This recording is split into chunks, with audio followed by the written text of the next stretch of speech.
Your neighbors are going to see you pointing a gun at me. No, I'm not. No, I'm not. Okay. All right, goodbye, Bruce.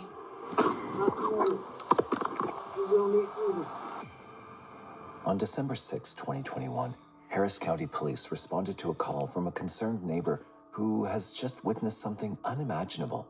Harris County 911, what is the location of the emergency? I'm in Glen Lock, and we heard a loud, like 3 pops, bang, bang, bang. So we went outside, and I looked, and I see somebody is laying on their back, and it looks like they've got blood on her chest and blood coming out of her mouth. Law enforcement quickly rushes to the 19,800 block of Rose Dawn Lane, Texas, unaware that this call is about to draw them into a chilling nightmare. As the officers arrive at the scene, they encounter an unsettling sight in the driveway: a lifeless woman lying on the ground and a man standing right next to her, wearing only a bathrobe. His behavior seems odd, so officers swiftly make their move. Hands in here. What else can I do? Keep him in there. What's going on? Where's the weapon at? Where's the weapon? Put your hands behind your back for me. Anybody else inside the residence? No. The man they've arrested appears heavily intoxicated, and officers can't tell if he's being honest. Rather than acknowledging the lifeless body beside him, he repeatedly demands another drink. That ain't a drink. God damn it. No. His intoxicated behavior makes it impossible to get any details from him, so the detectives turn their attention to the crime scene. While canvassing the area, they identify the victim as 48-year-old Patricia Birmingham.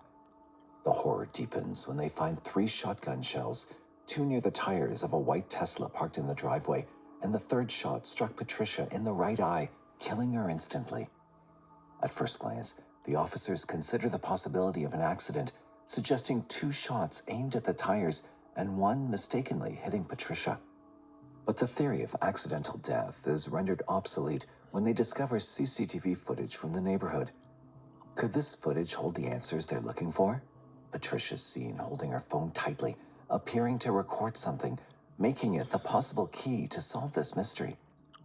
Moments later, out of nowhere, the same man in a bathrobe is caught chasing her down the road.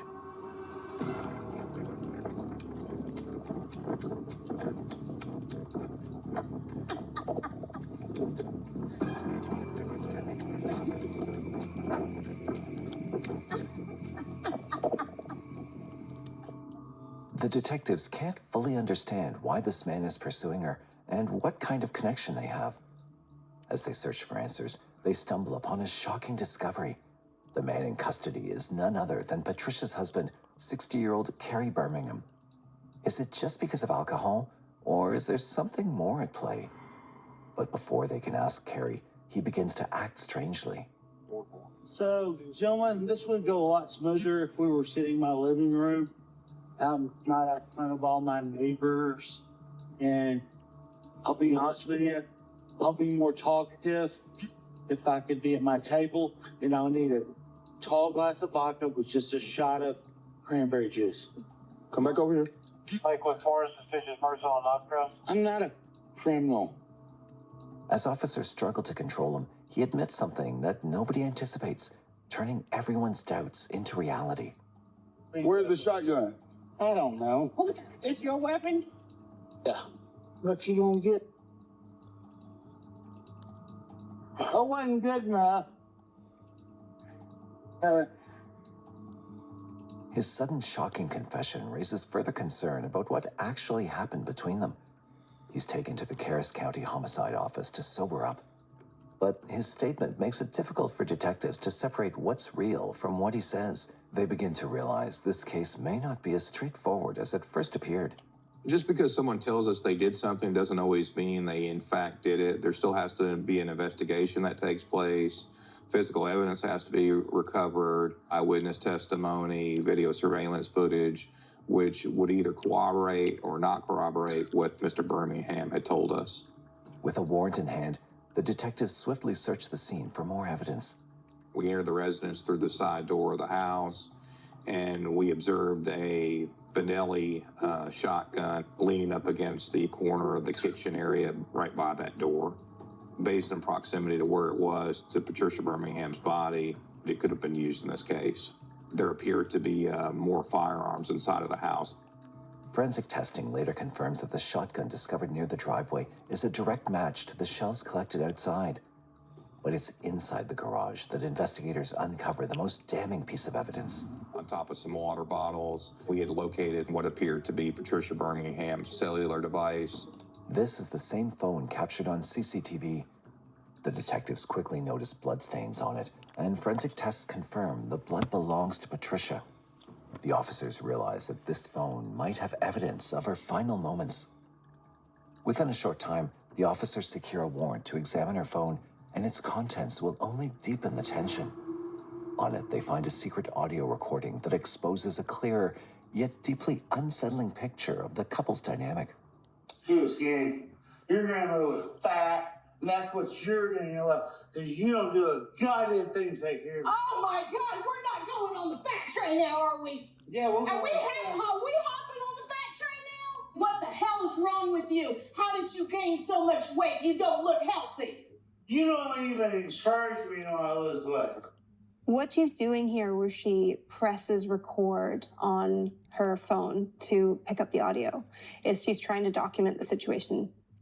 At first, it seems like the couple is having a heated argument that's typical for the household. However, the recording soon reveals that the argument escalated around 9:58 a.m., and Patricia's voice then sounds tense and angry. You've been doing that for a long time. No, I haven't. I just felt like it was time for me to do it right now. Because you're threatening me and Olivia. Don't touch me. Do not touch me, Carey Birmingham. I swear to God. Do not touch me. Don't touch me. You're pulling off on me. This isn't the only moment in the couple's fights where one partner pulls a weapon on the other. As the audio continues, Carey's heard responding, not verbally, but through an alarming action. You do not have the right to touch me. Yeah, go get your gun. Go get your gun, Carey. Even though Carey says nothing, Patricia's words make his actions clear. For investigators, it becomes an important piece of evidence because it shows the pattern of tension in the household. However, something else stands out to the detectives. Mrs. Birmingham says in this recording, go get your gun, which led me to believe that this might not be the first time that Mr. Birmingham has either threatened her with a firearm or pointed a firearm at her. As investigators gather more details from Patricia's friends, the situation grows more troubling. They confirm that Carey hasn't been in his right state of mind lately. His increasingly erratic behavior makes it all certain for investigators that he was capable of killing her. The last lunch that we had, we talked about business, we talked about personal stuff. She opened up about her situation, and she even admitted to me that Carey had pulled a gun several times before in the past. She left me in shock because it's like how a successful woman is dealing with something like that. All these findings hint at a darker side to the couple's relationship, but it's still crucial to know how their argument escalated so far that Carey ultimately chose to harm her. The remaining audio reveals exactly that. I got your... Fine, I don't give a... I really don't. Do what you gotta do. I don't care. All I have to do is not kill you. You're a f***ing alcoholic. You know what? You know what? You called me an alcoholic. Yeah, oh, okay. Yeah. Because you weren't an alcoholic before I met you. Maybe I should just kill you right now. Kill me. Yeah. Maybe you should. Do it. I'll be sitting right here. This threat that he's going to kill her, she obviously doesn't take it seriously because she says, go ahead. And that's this downplaying of a real threat. And that could either be because he's repeatedly threatened this in the past, or she just doesn't believe that he's capable of that.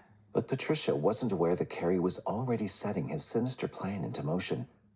Later, the detectives uncover more evidence, which includes not just audio, but more terrifying visuals that lead straight to Patricia's final moments.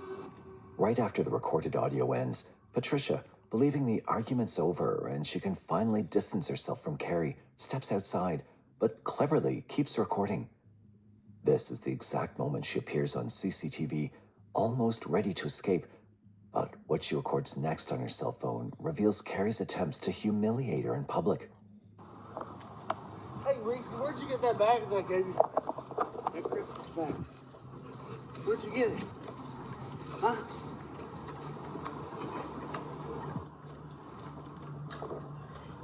You're embarrassing yourself.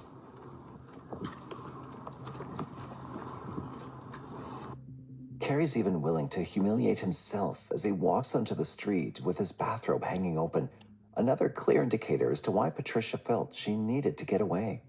It appears that she's trying to remove herself from the situation inside of the home and is continuing to follow her walking down the street away from their house. She clearly feels threatened enough that she needs to put distance between herself and the defendant. Because this man had every ability to choke her and kill her if he got close enough to grab her. That's exactly what Patricia might have feared, yet she stays composed enough to document it all. We see her filming Carey going up and down the street, which corresponds with the surveillance footage we recovered, and kind of adds a little bit more context as to what was going on, because not only do we have the footage, but also audio as to what's being said.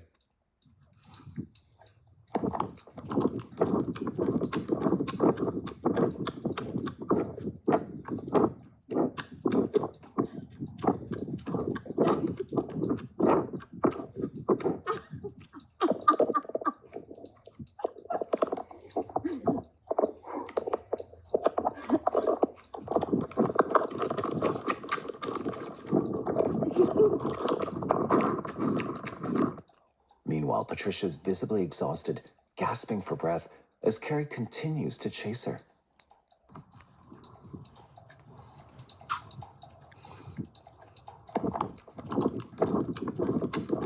You done playing the stupid games? Yeah.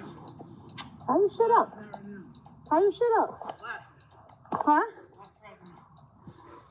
What?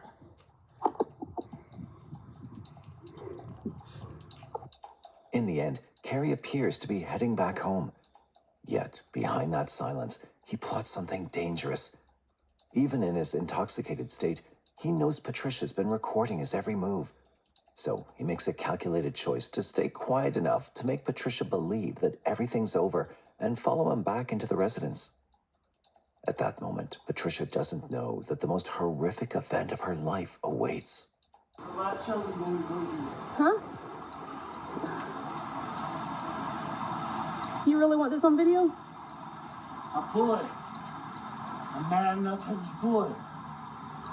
Your neighbors are gonna see you pointing a gun at me.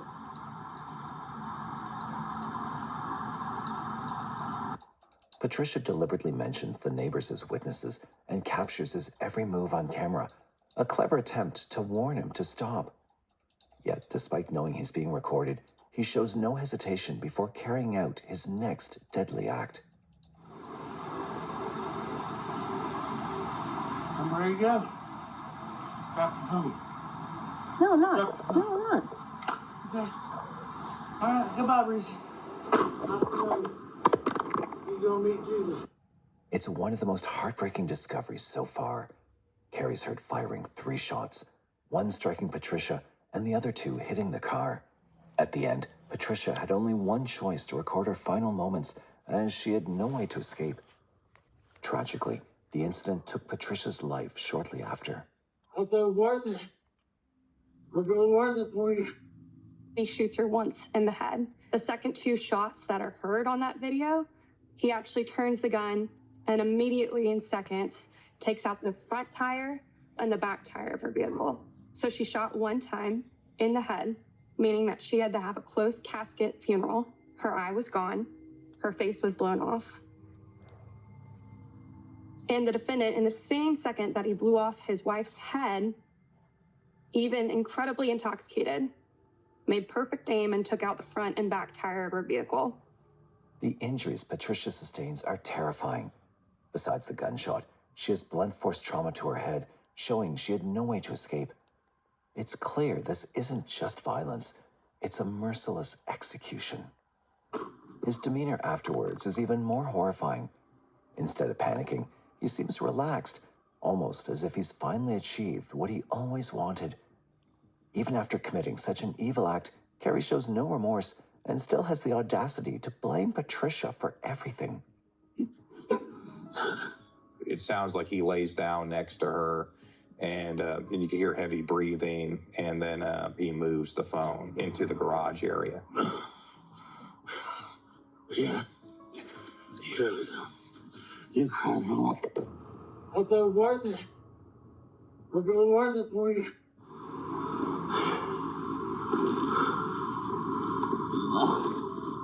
Yeah. You crazy. All the significant footage gathered so far confirms that Carey's responsible for Patricia's murder. But one question remains. Is his drunken aggression the reason for killing her? Or is there something darker at play? What investigators uncover next will finally expose his true motive. You had a love affair with that Mexican. I wasn't having a love affair. Yeah, you were. That's why you're on too legal. No, that's... It all makes sense now. No, that's not where I'm on. I've never even seen that guy. This audio call reveals the true nature behind Carey's dreadful actions. But is his accusation really true? During their investigation, detectives find no evidence of Patricia having an affair. It's only Carey's claim, which ultimately leads to a tragic end. To some extent, it seems believable that Carey might commit such an act because of his intoxicated state, but examining his behavior shows it was an intentionally calculated move. Mr. Birmingham's now, he's looked in one direction because she's mentioned the neighbors could witness this act. He looks that way, showing that he's fully aware of the situation and what's going on outside. And then furthermore, he checks his firearm to see whether or not the action is on safety or not, to manipulate the firearm to make sure it's in a position to where it can be fired. Each one of Carey's actions confirms his intent to kill his wife, and he's charged with Patricia's murder. During his interrogation, he chooses to remain silent and refuses to provide any explanation for his actions. On the other hand, Patricia's family is left in shock by her death. Carey and Patricia had always seemed to live an ideal life. Even though it was Carey's second marriage, life appeared steady after their daughter Olivia was born. He seemed to be a good man. He was a young gentleman, professional appearance. He spoke highly of himself. You know, he was his best friend. He made sure that I was aware of these fine things that he had and his career in insurance. And I was happy for my sister, but at the same time, that doesn't impress me. But I never had a reason to doubt her choice. He wasn't planning on having any more children. However, my sister was determined to have children of her own. Olivia was everything that she wanted. The day she was born, it was the happiest I've ever seen her. Whether it was a gathering with friends, whether it was dinner, whether it was them coming to Orlando or visiting, drinking was always involved. Although the family had noticed their financial struggles, growing alcohol dependency, and the tension between the couple, no one ever imagined that Carey could go this far. I didn't believe he was capable of killing her. He was controlling, he was conniving, he was narcissistic, he was a functional alcoholic. I never thought he could lose that type of control and do that type of violence. Looking at the shotgun to make sure that the safety was off, positioning it, pointing it at her, and then ultimately, wishing her goodbyes and telling her to go meet Jesus. That was chilling. It was never anything I could have ever imagined. Also, the detectives described this case as unlike any other because the camera provided every detail to solve the case. It's incredible that this footage exists. And that was what was so unique about this case. You got to see behind closed doors. You got to hear the audio. You got to hear him planning over 30 minutes that he was going to kill his wife. Patricia was very smart. She was. She recorded the last 30 minutes of her life where that we can objectively look at everything that happened leading up to the moment where Carey Birmingham murdered her. In March 2024, the Patricia Birmingham murder case goes to trial. Carey's defense attorney claims it was a crime of passion fueled by sudden emotional distress. Unfortunately, this argument is accepted by the all-woman jury, and after deliberation, Carey's sentenced to 10 years in prison, fined $5,000, with parole possible after 5 years. Their daughter, Olivia, is heartbroken by her father's actions. She also left disappointed by the court's decision.